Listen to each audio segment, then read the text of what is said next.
नमस्कार दोस्तों, मेरा नाम सुनील कुमार, आपके अपने YouTube channel ABS technical study में। जैसा कि आपको पता हो, पिछली वीडियो में मैंने मशीन डिजाइनिंग के चैप्टर फर्स्ट में लेक्चर नंबर फर्स्ट में मैंने कुल 8 टॉपिक थे, जिसमें मैंने 2 टॉपिकों को क्लियर करा दिया था। जिसमें हमारा तीसरा टॉपिक था, उसमें था हमारा मशीन डिजाइनिंग के टाइप्स। मशीन डिजाइन के जो प्रकार थे वो थे हमारे 3। मशीन डिजाइन को 3 प्रकार से डिवाइड किया गया था।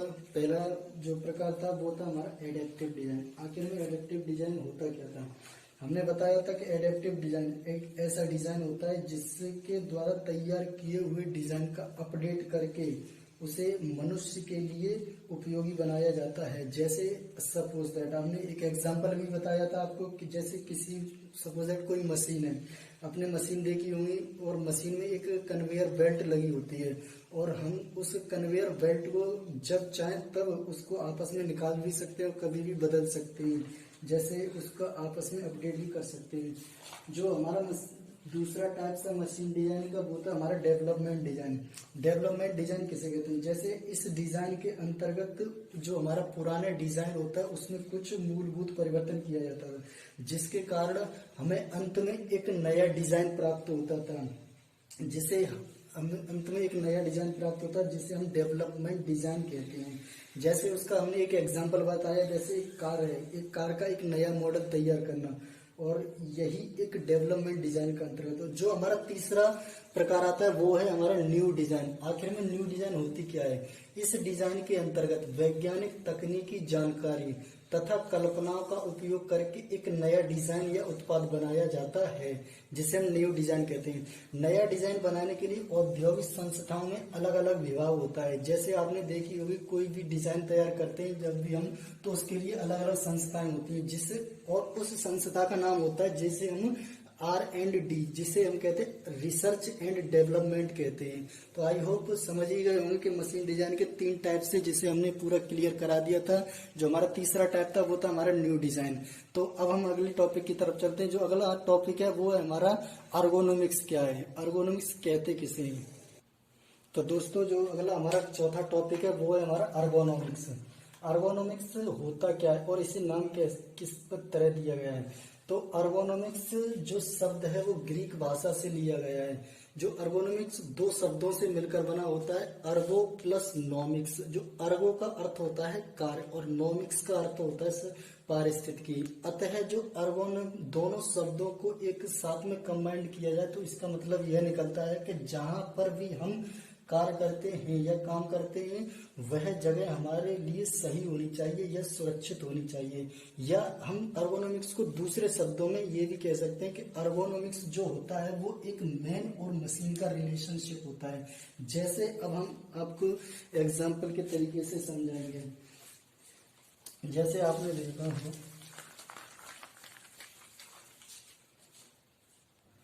तो दोस्तों अब हम अर्गोनॉमिक्स के कुछ एग्जाम्पल हैं जिन्हें हम देखेंगे।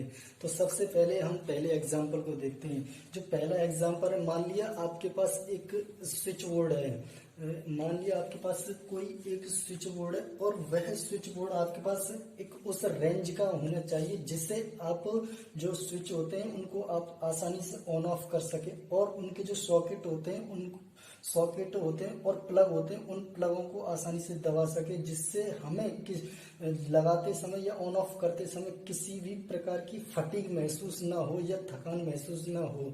अब हम देखते हैं दूसरा एग्जांपल। सपोज दैट आप किसी भी प्लेटफॉर्म पर जाते हैं, तो सबसे पहले जब हम प्लेटफॉर्म पर जाते हैं तो प्लेटफॉर्म पर हमारे पास एक प्लेटफॉर्म का इंडिकेटर प्लेट लगी होती है, जिस पर हमें साफ साफ दिखाई देता होता है कि ये, मान लिया सपोज दैट आपके पास सीरियल नंबर 1 है और सीरियल नंबर 2 है। अब और आपके पास लिखी होती है उस प्लेट पर बरेली से जाने वाली कासगंज जंक्शन पर जो है उसकी ट्रेन नंबर इतना दिया 21341 और वह समय 3 बजे से चलेगी और 7 बजे पहुंचा दी, और वह गाड़ी जो है प्लेटफॉर्म। तो जिससे हमें क्या होता है, जब भी हम किसी भी जगह जाते हैं या किसी भी क्षेत्र में जाते हैं या किसी भी जगह जाने का प्रयास करते हैं तो वह जगह हमारे लिए एक प्रकार से सही राह दिखाने वाली होनी चाहिए, जिससे हमें किसी भी प्रकार की फटीग महसूस ना हो। इसी को हम अर्गोनॉमिक्स कहते हैं। और अर्गोनॉमिक्स अर्गोनॉमिक्स को मैंने आपको हिंदी में भी समझाया था कि आपको अर्गोनॉमिक्स का जो अर्थ निकलता है वो हमारा निकलता है कि आप जहां पर भी जा रहे हैं या कुछ जगह काम कर रहे हैं वह जगह आपके लिए सही होनी चाहिए, वह अर्गोनॉमिक्स। या दूसरे शब्दों में भी आपको लिखा जाता कि जो अर्गोनॉमिक्स है वो एक मैन और मशीन का रिलेशनशिप होता है। तो आइए, आई होप समझ ही गए होंगे कि अर्गोनॉमिक्स होता क्या है। तो चलते हैं हम अपने अगले टॉपिक की तरह। जो हमारा अगला टॉपिक है वो 5वां सुरक्षा गुणांक। तो अगला जो हमारा 5वां टॉपिक है वो है हमारा सुरक्षा गुणांक, यानी फैक्टर ऑफ सेफ्टी, जिसे हिंदी में समझ में आता है फैक्टर ऑफ सेफ्टी, जिसे कहते हैं यानी सेफ्टी का फैक्टर, यानी सेफ्टी का एक फैक्टर में बदलना। सपोज दैट आपने देखा होगा, सबसे पहले हम एक स्ट्रेस और एक स्ट्रेन के बीच में एक कर्व खींचते हैं। स्ट्रेस और स्ट्रेन के बीच में एक कर्व खींचते हैं जिसमें हमें जिसमें हमें मटेरियल के बीच एक स्ट्रेंथ ज्ञात करनी होती है कि वह मटेरियल कितना लोड सह सकता है और उसके लोड सहने की क्षमता कितनी होती है, या वह मटेरियल किस पॉइंट पर फ्रैक्शन होगा या उसके हार्डनिंग पॉइंट कितना होगा। तो उसके जो पॉइंट है स्ट्रेस और स्ट्रेन के बीच, ये पॉइंट जो हमारा आता है वो है हमारा प्रोपोर्शनल लिमिट, यानी स्ट्रेस और स्ट्रेन के बीच एक प्रोपोर्शनल लिमिट होता है। जो हमारा बी पॉइंट है वो है हमारा इलास्टिक लिमिट, और जो हमारा सी डैश पॉइंट है वो है हमारा हायर यील्ड पॉइंट, और सी पॉइंट है वो हमारा लोअर यील्ड पॉइंट, और जो डी पॉइंट पर हमारा आता है वो है हमारा हार्डनिंग पॉइंट, और जो हमारा ई पॉइंट जिसे हम कहते हैं सिग्मा यूटी, यानी जिसे हम कहते हैं सिग्मा यूटी अल्टीमेट स्ट्रेस। यह स्ट्रेस सबसे बड़ा पॉइंट होता है। ई पॉइंट हमारा एक सबसे बड़ा पॉइंट होता है। ई पॉइंट जिसे हम कहते हैं अल्टीमेट स्ट्रेस, हिंदी में कहते हैं इसे अंतिम प्रतिबल। और जो हमारा एफ पॉइंट होता है वो होता है हमारा फ्रैक्शन पॉइंट, यानी कि किसी भी मटेरियल पर जब हम स्ट्रेंथ याद करते हैं, ई पॉइंट पर किसी भी मटेरियल के लोड सहने की क्षमता हम स्ट्रेस यानी अल्टीमेट स्ट्रेस के अंतर्गत याद करते हैं, और उस लोड वह मटेरियल किस पॉइंट पर यानी कि किस पॉइंट पर वह फेलियर होगा वो है हमारा एफ पॉइंट, जिसे हम कहते हैं फ्रैक्शन पॉइंट, हिंदी में कहते हैं अवभंजन बिंदु। इसी पॉइंट को हम सिग्मा यूटी से रिप्रेजेंट करते हैं। आपने देखा होगा कोई भी इंजीनियर है, अगर कोई किसी भी चीज की या किसी भी मटेरियल बनाता है तो सबसे पहले वह इंजीनियर क्या है, ये अल्टीमेट स्ट्रेस यानी कि अल्टीमेट स्ट्रेस पॉइंट की लिमिट को सबसे पहले देखता है कि ये जो मटेरियल है उसके मटेरियल की लोड सहने की क्षमता क्या है, वह कितनी स्ट्रेंथ को सह सकता है। और हमेशा कोई भी इंजीनियर जब डिजाइन तैयार करता है तो वह उस अल्टीमेट स्ट्रेस लिमिट को देखता ही देखता है, साथ ही साथ उसके फ्रैक्शन पॉइंट को देखता है कि यह जो मटेरियल है वह हमारा मटेरियल किस पॉइंट पर आके फेलियर होगा। सपोज दैट आपके पास कोई एक मटेरियल है और आप उस मटेरियल का एक डिजाइन तैयार करते हैं, और उसको डिजाइन तैयार करने के बाद उसे यूटीएम मशीन जिसे हम कहते हैं यूनिवर्सल टेस्टिंग मशीन पर उस मटेरियल की हम क्या टेंसाइल स्ट्रेंथ ज्ञात करते हैं, यानी कि उसके लोड सहने की क्षमता को हम देखते हैं। जब हम स्ट्रेस और स्ट्रेन के बीच जब हम डायग्राम को निकालते हैं तो सबसे पॉइंट जब वह इंजीनियर क्या है, एक सबसे बड़े स्ट्रेस को देखता है। सबसे बड़ा स्ट्रेस जो हमारा होता है अल्टीमेट स्ट्रेस, सबसे बड़ा स्ट्रेस देखता है जिसके लोड सहने की कि वह मटेरियल जो है कितना लोड सह सकता है, और उसके लोड सहने की क्षमता कितनी है। अब हम आपको सुरक्षा गुणांक का एक एग्जाम्पल देखकर समझाएंगे कि आखिर में सुरक्षा गुणांक होता क्या है और ये आखिर इसका सेंस क्या है और ये निकला कहाँ से है। आपने सपोज दैट आपने अशोक लीलैंड कंपनी का नाम सुना होगा। अशोक लीलैंड ने जब एक ट्रक का डिजाइन तैयार किया था तो उस इंजीनियर ने एक डिजाइन तैयार किया था, और उस ट्रक पर उस ट्रक के ऊपर उसने एक स्पेसिफिकेशन प्लेट चिपकाया, जिस पर उसने उस पर लिख दिया कि 20 टन, यानी कि उसने कहा था कि इस ट्रक की लोड सहने की क्षमता है, वो यह ट्रक 20 टन लोड सह सकता है। आपने अशोक लीलैंड कंपनी का तो नाम सुना ही होगा। जब अशोक लीलैंड कंपनी ने पहली बार ट्रक बनाया तो उसके इंजीनियर ने जब फर्स्ट टाइम ट्रक बनाया तो उसने उस ट्रक के ऊपर एक स्पेसिफिकेशन प्लेट चिपकाया और यह किया, और उसने उस प्लेट पर उसने 20 टन लिखा, परंतु और उसने कहा था कि इस ट्रक के जो लोड सहने की क्षमता है वो 20 टन है, इससे अधिक यह लोड नहीं सह सकता। परंतु जब यह ट्रक मार्केट में निकल गया, लेकिन हमारे यहाँ के लोगों ने देखा कि इसमें तो 20 टन लोड सहने की क्षमता है, तो उन्होंने क्या किया कि उस ट्रक में जो है धीरे धीरे करके माल लादना शुरू किया, और जब तक कि उसमें 20 टन तक का लोड नहीं लद गया हो। लेकिन हमारे देश में आपने देखा होगा कि ओवरलोडिंग की इंट्रोड्यूसिंग ज्यादा की प्रॉब्लम है। क्या है कि वाहन को ओवरलोड करके ज्यादा चलते हैं, लेकिन आखिर में होता क्या है कि जब उस इंजीनियर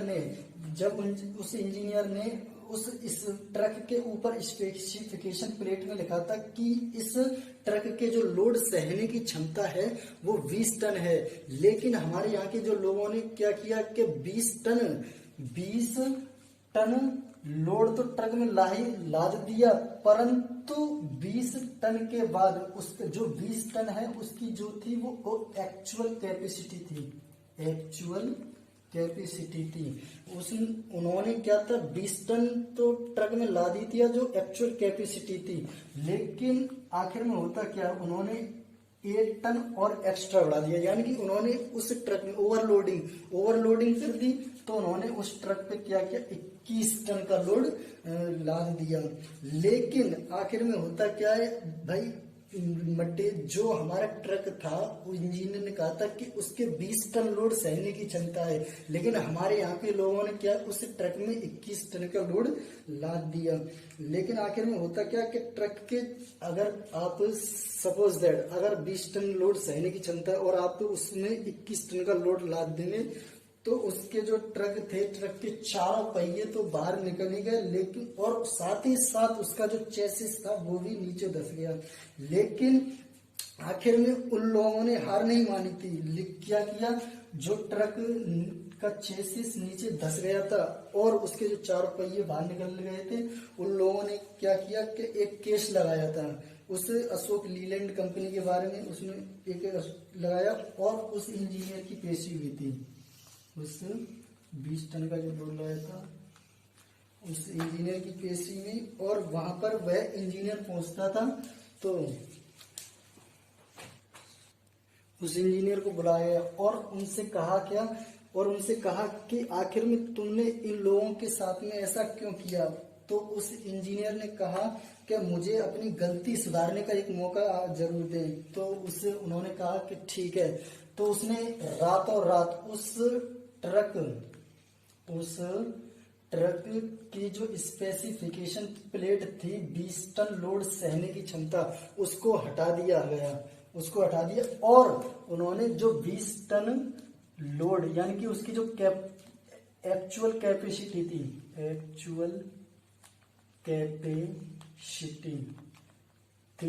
उसको एक फैक्टर के रूप में डिवाइड कर दिया। फैक्टर को हमेशा उन्होंने चार प्रकार से डिवाइड किया था। एक तो होता है हमारा प्लस, और एक होता है माइनस, और एक होता है मल्टीपल, और एक होता है भाग। सपोज दैट, सोचो अगर हम प्लस में करेंगे तो जो हमारी स्पेसिफिकेशन प्लेट की जो 20 टन लोड सहने की क्षमता थी वो हमारी हमेशा प्लस में जाएगी। अगर माइनस में करेंगे तो बहुत ही कम जाएगा। अगर मल्टीपल में तो कई गुना। लेकिन फैक्टर में करेंगे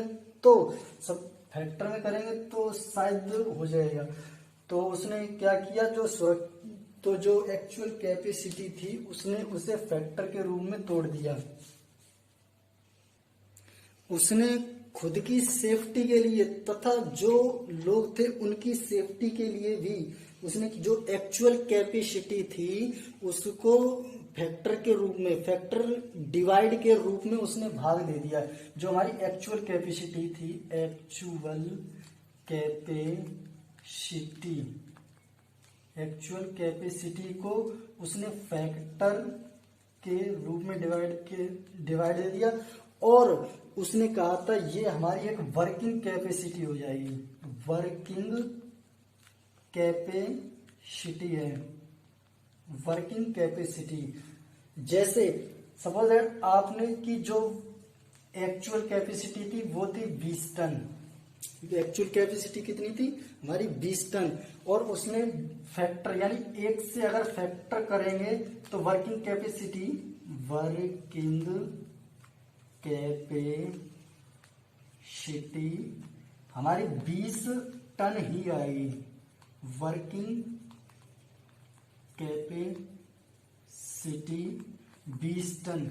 लेकिन अगर हम फैक्टर 20 टन यानी कि उसके लोड सहने की क्षमता तो 20 टन ही थी, 20 टन थी, लेकिन आखिर में उसने फैक्टर को एक से डिवाइड किया था तो जो वर्किंग कैपेसिटी निकली वो हमारी 20 टन ही निकली।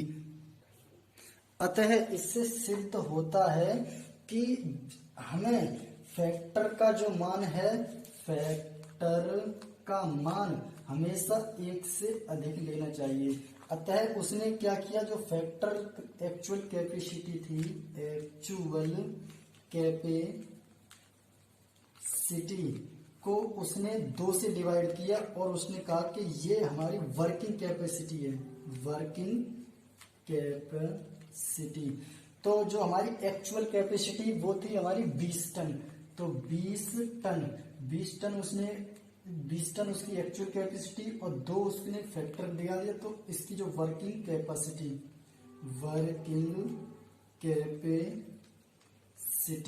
तो वर्किंग कैपेसिटी इसकी कितनी निकली, 10 ton working capacity, 10 ton working capacity.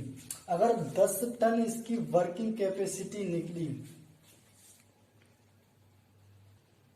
फिर उसने जो ट्रक बनाया, ट्रक की स्पेसिफिकेशन प्लेट 20 टन की थी, उसने हटा के उसने फैक्टर के रूप में उसे डिवाइड कर दिया और उसने सीधे कहा कि इसके ट्रक के लोड सहने की क्षमता 10 टन है। जब फिर उसे मार्केट में लाया गया था तो वहां के लोगों ने कहा कि अरे भाई इसके तो लोड सहने की क्षमता तो 10 टन है। फिर उन्होंने क्या किया, माल लादना शुरू किया। लेकिन हमारे देश में दोस्तों क्या है कि ओवरलोडिंग की प्रॉब्लम ज्यादा है। लेकिन वहां के लोगों ने क्या किया कि अरे 10 टन तक, कभी 8 टन का लोड लादा, फिर 9 टन का लोड लादा, फिर सीधे सीधे 10 टन। लेकिन ओवरलोडिंग की वजह से उन्होंने क्या 11 टन का लोड लादना शुरू किया, 11 टन, फिर 12 टन, फिर 13 टन, 14 टन। लेकिन धीरे धीरे जो थे लोग, उन्होंने सोचा अरे ये क्या होगा, अरे ये इससे तो ये सोचने लगा कि अरे ये गाड़ी ना टूट जाए, इसके पहिए निकलना पड़े, या इसका चेसिस है वो कहीं भाग नीचे धस ना जाए। तो उसने क्या किया, मैक्सिमम 15 टन तक का लोड लगा दिया। जिससे क्या हुआ कि उस इंजीनियर की तो सेफ्टी हुई, साथ ही साथ में उन लोगों की भी सेफ्टी हुई। तो उस इंजीनियर ने एक सुरक्षा गुणांक यानी कि सेफ्टी का एक फैक्टर बनाया था, जिसे हम सुरक्षा गुणांक कहते हैं। तो दोस्तों देखते हैं आखिर में फैक्टर ऑफ सेफ्टी का फॉर्मूला क्या बनता है।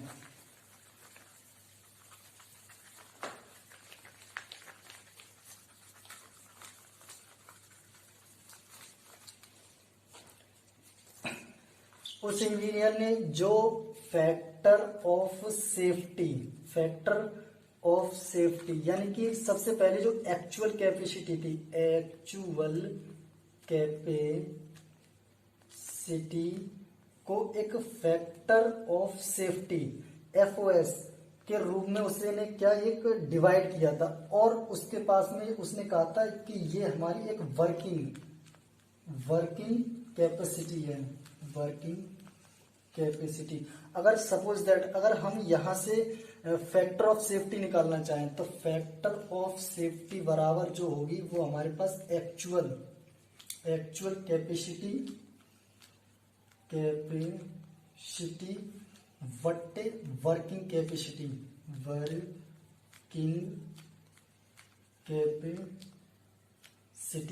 तो FOS इज इक्वल टू बराबर एक्चुअल कैपेसिटी बट्टे वर्किंग कैपेसिटी, जिसे हिंदी में सुरक्षा गुणांक बराबर अंतिम प्रतिबल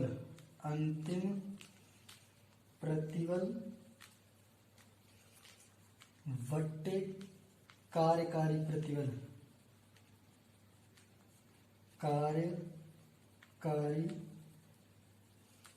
प्रतिबल। तो इसकी तो सुरक्षा गुणांक की जो परिभाषा निकलती है वो ये भी कह सकते हैं कि सुरक्षा गुणांक किसे कहते हैं। डेफिनेशन कभी कभी आपके एग्जाम में पूछ लिया जाता है कि सुरक्षा गुणांक किसे कहते हैं, तो सीधे सीधे बता सकते हैं कि हम अंतिम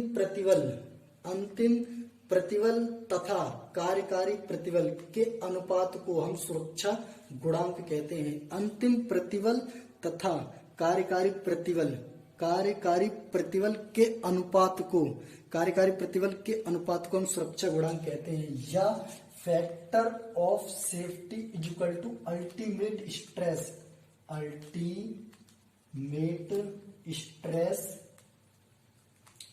बट्टे वर्किंग स्ट्रेस। इसे इस प्रकार भी डिफाइन कर सकते हैं। तो दोस्तों अभी हम एक और एग्जांपल लेते हैं जिससे आपको पूरा क्लियर हो जाएगा। तो चलते हैं अभी। जैसे सपोज दैट आपके पास एक डैम है और एक आपके पास एक चेयर है, जिसे हिंदी में कहते हैं बांध और इसे हिंदी में कहते हैं कुर्सी। इसकी फैक्टर ऑफ सेफ्टी हमने मान लिया 10 से 20 मान ली हमने, और इसकी हमने फैक्टर ऑफ सेफ्टी हमने 2 मान ली। सपोज दैट बांध की हमने फैक्टर ऑफ सेफ्टी 10 से लेके 20 मानी और चेयर की फैक्टर ऑफ सेफ्टी हमने 2 मान ली। लेकिन आपका एक क्वेश्चन बनता है कि दोनों में सेफ कौन है और अनसेफ कौन है, सेफ कौन है और अनसेफ कौन है। सपोज दैट सोचो ये हमारे पास एक डैम है, एक इंजीनियर ने एक डैम तैयार किया था और उसने कहा था कि इस डैम के लोड सहने की क्षमता 200 टन है, लोड सहने की क्षमता 200 टन है। और हमारे पास एक थी चेयर और उसने कहा था कि इसके लोड सहने की क्षमता 20 किलोग्राम है, 20 किलोग्राम है। एक डैम था और उस डैम का इंजीनियर ने एक डिजाइन तैयार किया था और उसने कहा था कि इसके जो डैम के बांध के लोड सहने की जो क्षमता है वो 200 टन है, और एक जो हमारे पास चेयर था उसके लोड सहने की जो क्षमता है वो 20 किलोग्राम। लेकिन अगर इस पे सपोज दैट 210 टन का लोड लाद दिया जाए, 210 टन का लोड लाद दिया जाए तो यह बांध क्या होगा, क्रशिंग हो जाएगा, क्रशिंग यानी कि जिसे हम कहते हैं अवभंजन हो जाएगा। सपोज दैट अगर एक चेयर है, चेयर के लोड सहने की क्षमता कितनी है, 20 किलोग्राम है, 20 किलोग्राम है। अगर इस पे सपोज दैट अगर 30 किलोग्राम का लोड लाद दिया जाए तो ये चेयर क्या हो जाएगी, ये चेयर टूट जाएगी।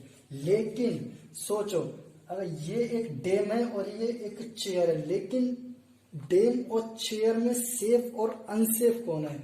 अगर सोचो, अगर 210 टन का लोड अगर इस पे लाद दिया जाए डेम पर, तो ये तो एक क्रशिंग हो जाएगा। और चेयर पर 20 किलो की जगह 30 किलोग्राम का 30 किलोग्राम का वजन लाद दिया है तो ये टूट जाएगी। लेकिन इसमें जो चेयर है हमारी, लेकिन चेयर में नुकसान हमको बहुत ही कम होगा, और डेम में नुकसान ज्यादा होगा। इसलिए इसकी जिसमें ज्यादा नुकसान होता है उसकी फैक्टर ऑफ सेफ्टी को हमेशा ज्यादा रखा जाएगा, और जिसमें हमेशा कम नुकसान होता है और तो उसकी फैक्टर ऑफ सेफ्टी को कम रखा जाएगा। तो आपसे आशा होगी कि आप समझ गए होंगे कि आखिर में सुरक्षा गुणांक होता क्या है। फैक्टर ऑफ सेफ्टी यानी सेफ्टी का फैक्टर करना, सेफ्टी को एक छोटे छोटे भागों में डिवाइड करना। तो जिसका अर्थ निकलता है कि एक इंजीनियर का सेफ्टी ऑफ फैक्टर का मतलब निकलता है कि सब